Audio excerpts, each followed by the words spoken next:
We're going streaking.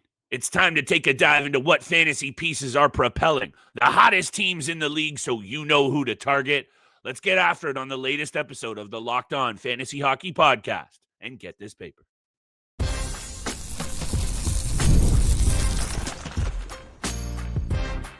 You're Locked On Fantasy Hockey, your daily podcast on fantasy hockey. Part of the Locked On Podcast Network, your team every day. Yet another busy night in the NHL means another jam-packed episode of your daily 30-minute source for all things fantasy hockey. It is the Locked On Fantasy Hockey Podcast, my friends. Shout out to the everydayers who continue to make us their first listen every single day. We see you, we appreciate you, and we thank you so much. Today's episode is brought to you by our friends at Gametime. Create an account, download the app. Locked On NHL is the code for $20 off your first purchase. Terms apply. Download Gametime today. What time is it? It is game time. It's also time, Mr. Rodin, to talk about these Toronto Maple Leafs just a little bit here. Craig Berube calls out Auston Matthews in the media, and I don't care if people aren't saying it. That is a call out. We also had Anthony Stolarz' comments, but there's fantasy fallout. So I want to talk about the Maple Leafs off the jump quick because there are some angles to be covered. However, there are a number of teams on hot streaks, at least at the time of this recording. Could be different come Thursday morning when you're listening to this. You know, I've been struggling with the days. However, there's some good teams that we need to get behind. What fantasy pieces are propelling them to winning? Over to you first. The Toronto Maple Leafs. You had some strong words off air. Oh, man. Are you feeling the same way on air? I'm sick to my stomach right now. Like, that was by far the worst game I've seen in a while from the Toronto Maple Leafs. And I absolutely hated that coach's challenge. Like, why are you challenging that for goaltender interference? That was the TSN turning point for me. You know, you go down, you take a penalty because you lose the coach's challenge. They score on the power play. Then they somehow give up a 4-on-1 and Brendan Dillon snipes it low blocker side. Then Jack Hughes gets sprung on a breakaway on one of the worst changes I've seen as well. And he slaps it past Stolar's blocker low side as well. Just an absolute brutal game all around. And I love the fact that Craig Berube was calling out Auston Matthews' line. And I also am sick of the rotation and the current, rotating door of right wingers that is going on right now. I mean, we're 7 games in. I know you're trying to, figure it out, but something needs to give and somebody needs to stick. Just put William Nylander up there at this point. He's been absolutely buzzing for the Maple Leafs. I'm sick and tired of the fact of what I'm watching so far this season. 3-3-1 to start the year.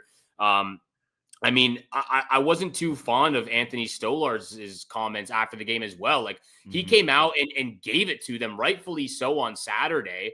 And then he just completely overcompensated, saying that I really like the back check. I like them getting in front of shots. I like what they were doing. It's like, what are you talking about? Like, you were in the game and we clearly were watching different things. So I was a fan of what he said on Saturday. Wasn't a fan of him overcompensating and kind of complete 180 turn after the game against the New Jersey Devils. Something needs to give here. And Auston Matthews has just honestly been pathetic.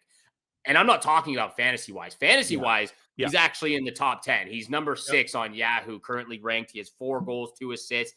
I love the fact that he has 18 blocks. We know he always leads forwards in that category. You can't even find another forward inside the top 30, 35 for block shots. I think the next person in line is actually Elias Pettersson with 13 blocks so far this season. Auston Matthews as well, 29 shots, 5 hits, 18 blocks to show for it with the 6 points through 7 games. I'm sick and tired of seeing him be so passive. He's been so passive, since the playoffs as well, at the end of the regular season too.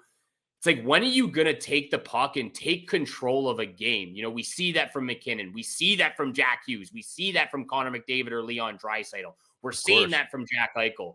Auston Matthews, there was a lot of talk this offseason if he even was a top 10, maybe even a top 15 player right now. Even fantasy-wise that he is, outside of fantasy leagues, he's not playing like a top 15 guy. I like the fact that he's, doing all those little things. Again, shots on goal, the blocks are fantastic. He's great in the defensive zone.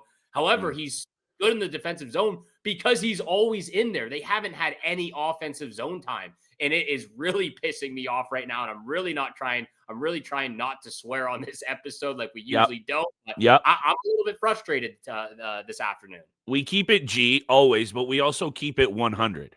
And aside from the fantasy value that you're analyzing, there's also fantasy impact on when the team like this struggles. Some of those sexy little late round ads like the Dakota Joshuas of the world, or if you're even riskier, Max Domi and things like that with this team, and there's not a ton invested in it, but you have already had to jump ship on those guys.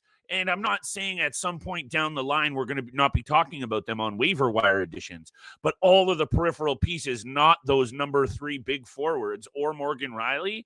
I don't even know how I feel about Stolars over the next couple of weeks if their schedule is difficult.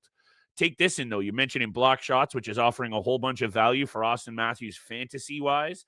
He has 640 block shot steals since entering the league. That's the most amongst all forwards. That's more than Kopitar, Boone Jenner, and Nick Bonino. So this guy has rounded out his 200-foot game, but he has to do it every single night.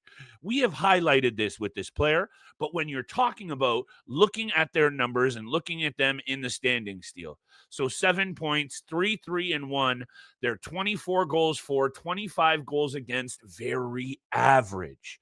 That's what this is, and all of the narratives about Mitch have been covered, but so far, the issue that everyone thought was going to rear its ugly head already has. You've mentioned the road. Holding true. It's holding true. All I really want to say is it's early.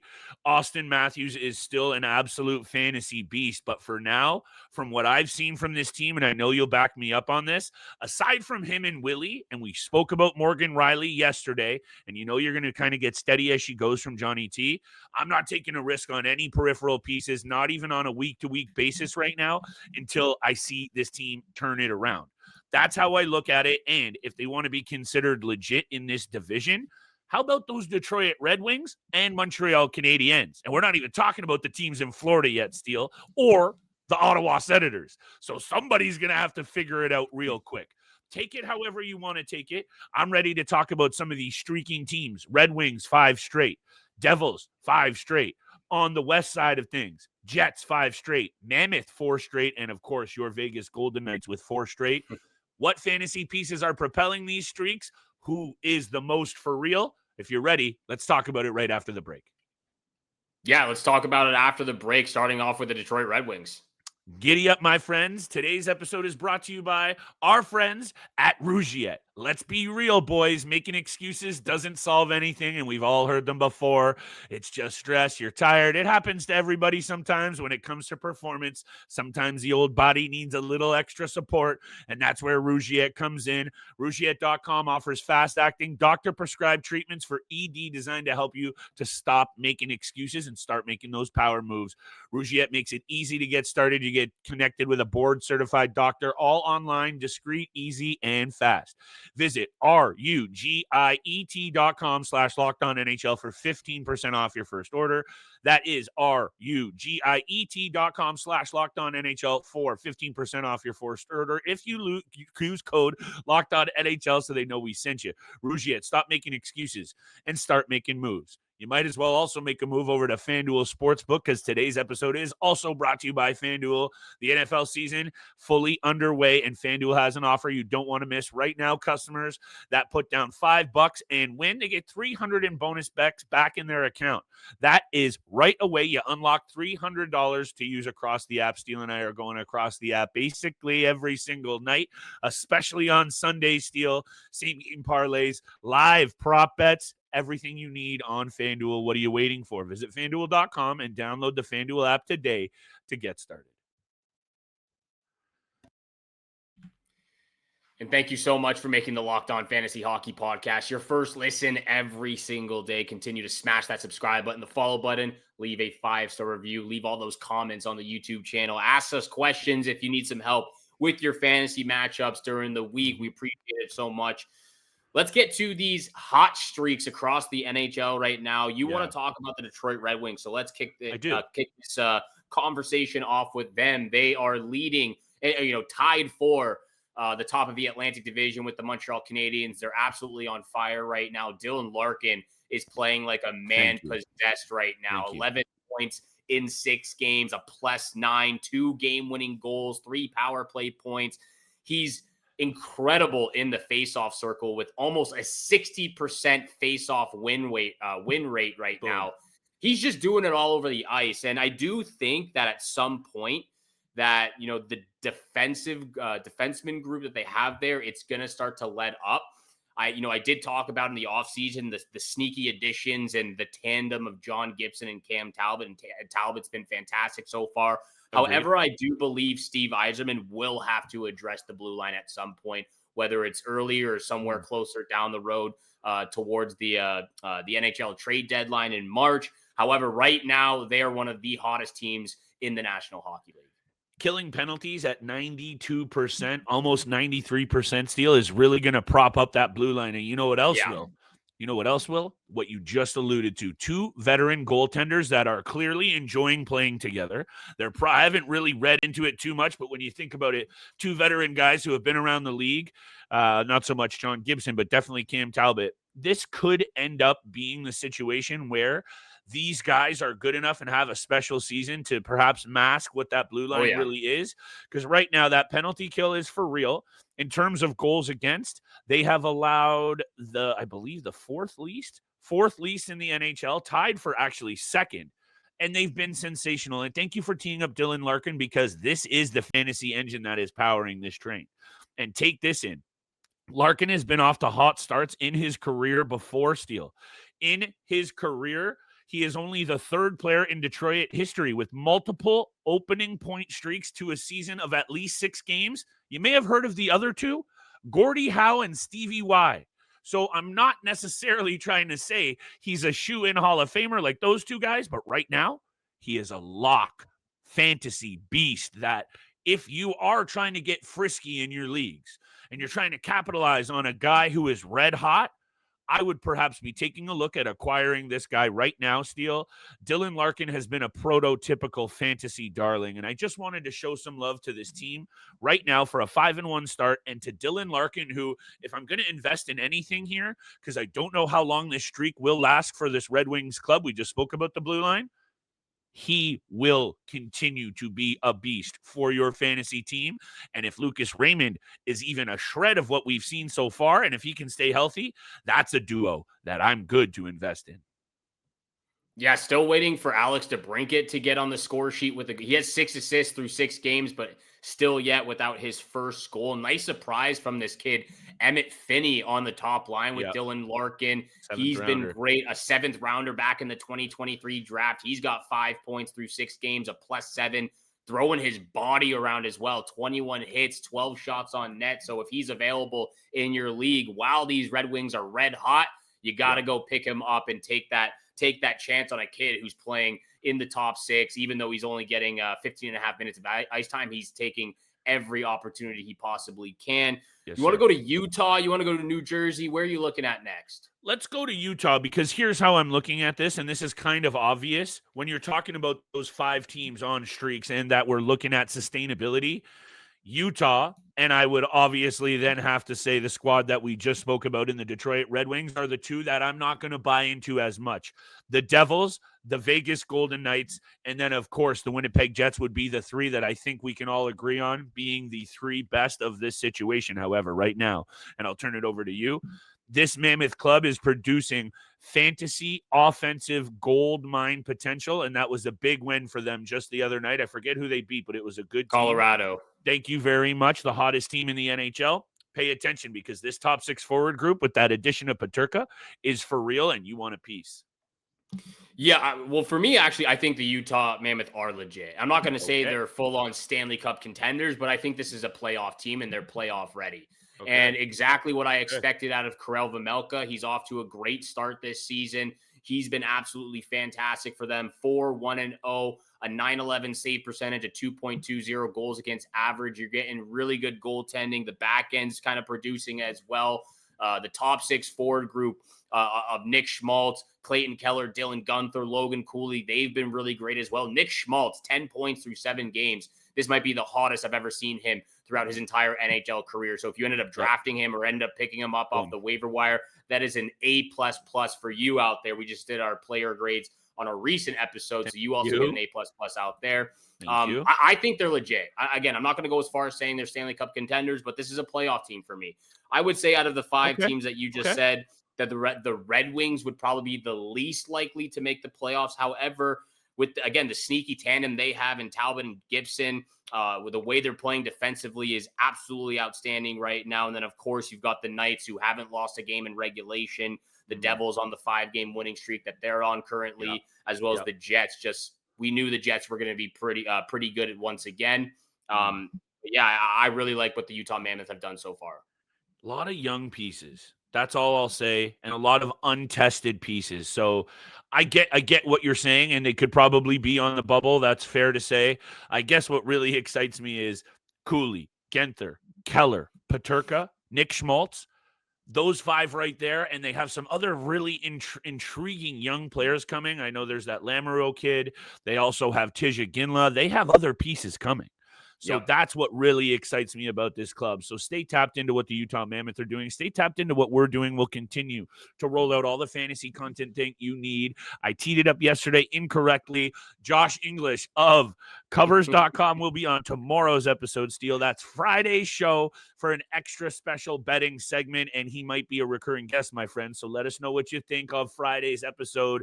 Mr. Roden, wherever you want to go next. I think where I would like to talk about is those Winnipeg Jets. That's a little tease to bets, because I think we've spoken a lot about Vegas and New Jersey of late. When I look at this Winnipeg Jets team, Steele, 5-0-2 to start the year. We knew that they were a complete wagon last year, and we know the pieces that are getting it done, but it's kind of intriguing that a player, and even Cole Perfetti, who hasn't been there, and I know Gabe Vilardi has been pretty good. It's the other supporting cast that's impressed me. Nyquist, Taze, you spoke about Nino Niederreiter. Yep. It's the supporting cast that's really impressed me. So if they get a guy like Cole Perfetti back and the rest of those peripheral guys are cooking, this team might be really hard to stop. At least another steamroll regular season. Just quick correction, 5-1-0 for the Winnipeg Jets. Colorado is 5-0-2, but this team is absolutely lighting the lamp once again. Connor Hellebuyck is in prime form already, like we knew he would have been. 927 save percentage, 2.21 goals against average. Like you said, that supporting cast is what you want from the Toronto Maple Leafs supporting cast. Guys like Dakota Joshua, guys like Nicholas Roy helping offensively, but they're not getting it. But they are getting it in Winnipeg. And Nino Niederreiter, I spoke about.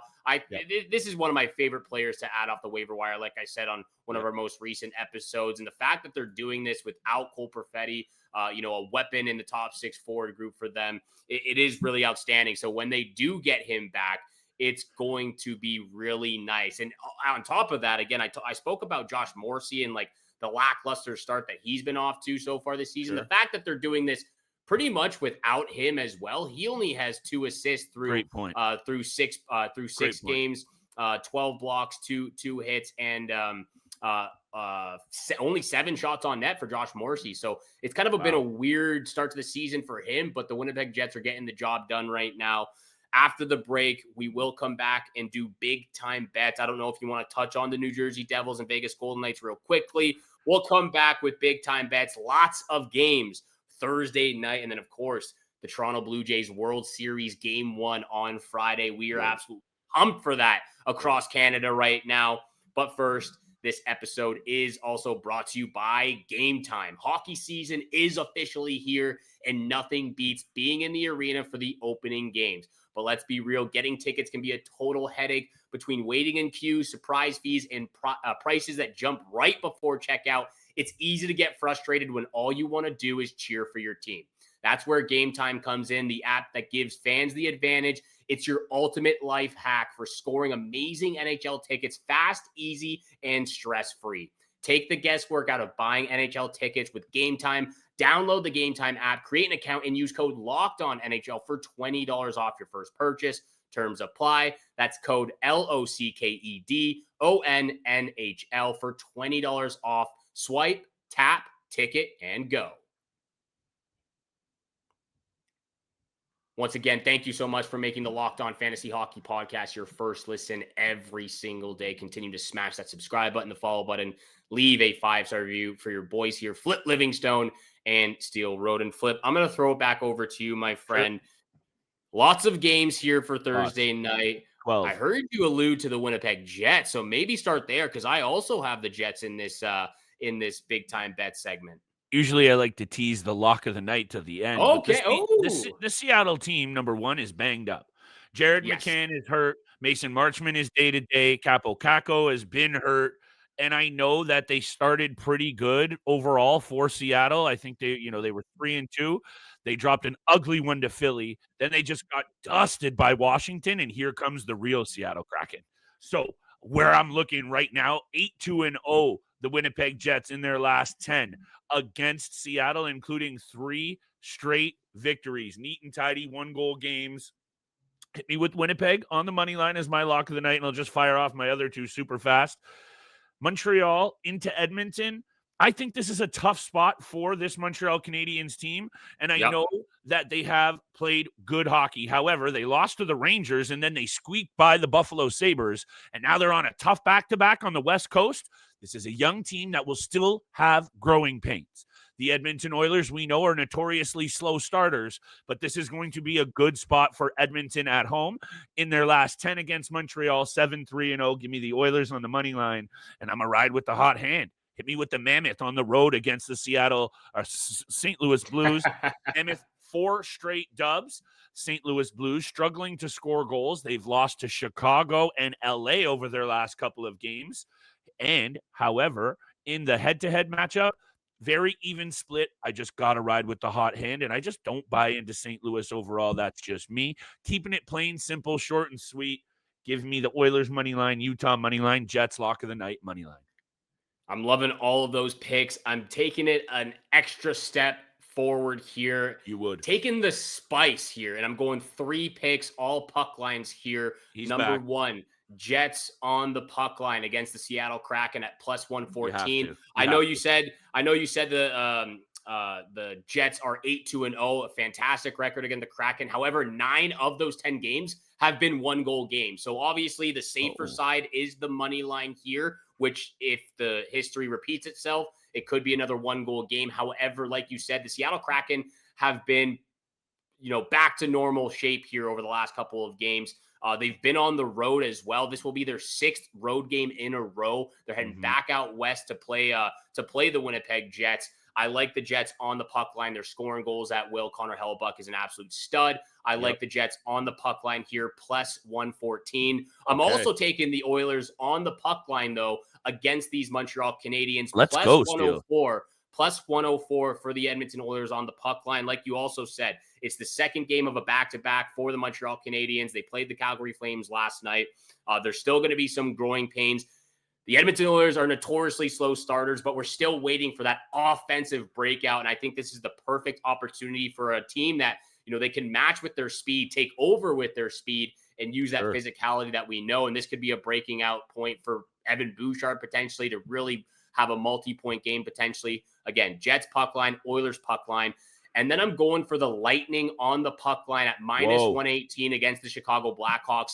They've been off for the last 4 days here. They're off to a very surprising, brutal start to the season. Lost to Ottawa, lost to New Jersey, lost to Washington, lost to Detroit and Columbus. Their only win was against the Boston Bruins in regulation. So I think this is also a perfect opportunity for them just to absolutely pump the Chicago Blackhawks and get a very confidence booster win for that group right now. So I'm taking all 3 picks on the puck line here. Throw that into a same game parlay or puck line king returns. Aside from that last one, I'm definitely feeling the other 2 because I'm already riding with those clubs on the money line. I'm excited to talk to Josh to see what he has to say about our picks for Friday night's action and some futures bets. And stay tuned for Sunday waiver wire special week 4.